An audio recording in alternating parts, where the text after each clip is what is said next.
В Башгоспедуниверситете прошла презентация книги Раиля Асадуллина «Образование для будущего».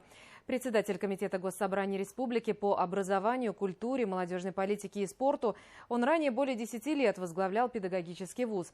И в своей новой работе автор продолжает научные изыскания, посвященные образованию, как ключевому фактору развития человеческого капитала и, следовательно, всего общества. Раиль Асадуллин сегодня празднует свой 70-летний юбилей, в честь которого родной университет преподнес ему подарок.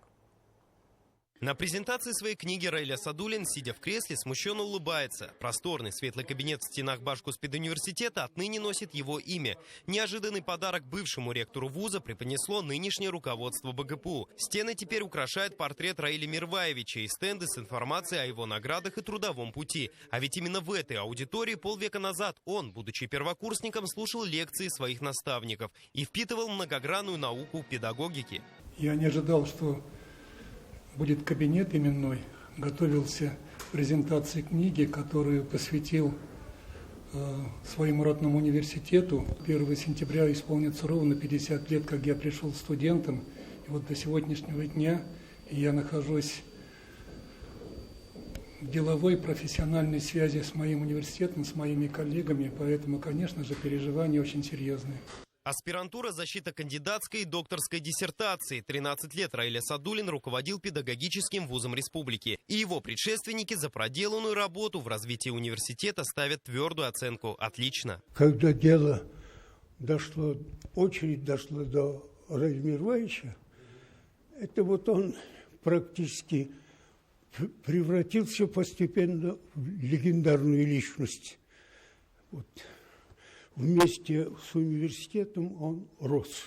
Раиль Асадуллин – автор более 300 научных публикаций, в том числе монографий и учебно-методических пособий для учителей. Его работы переведены и за рубежом. В них он разбирает влияние образования на становление личности, а следовательно и пути развития общества. Очень большое время уделяет сельским школам. И хочет, чтобы сельские школы были наравне уже с городскими школами. Его книга «Человек в зеркале образования» это настольная книга всех, наверное, аспирантов, всех его студентов. И эту книгу нужно перечитывать и перечитывать.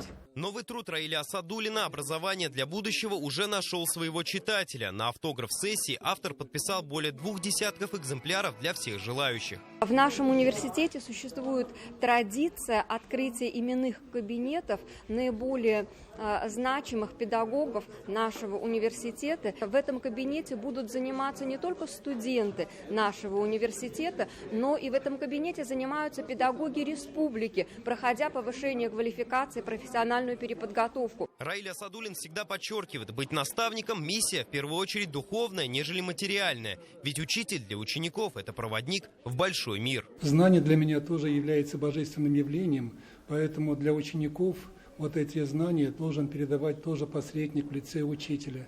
Эмиль Басарев, Вадим Исламов, Новости Уфа.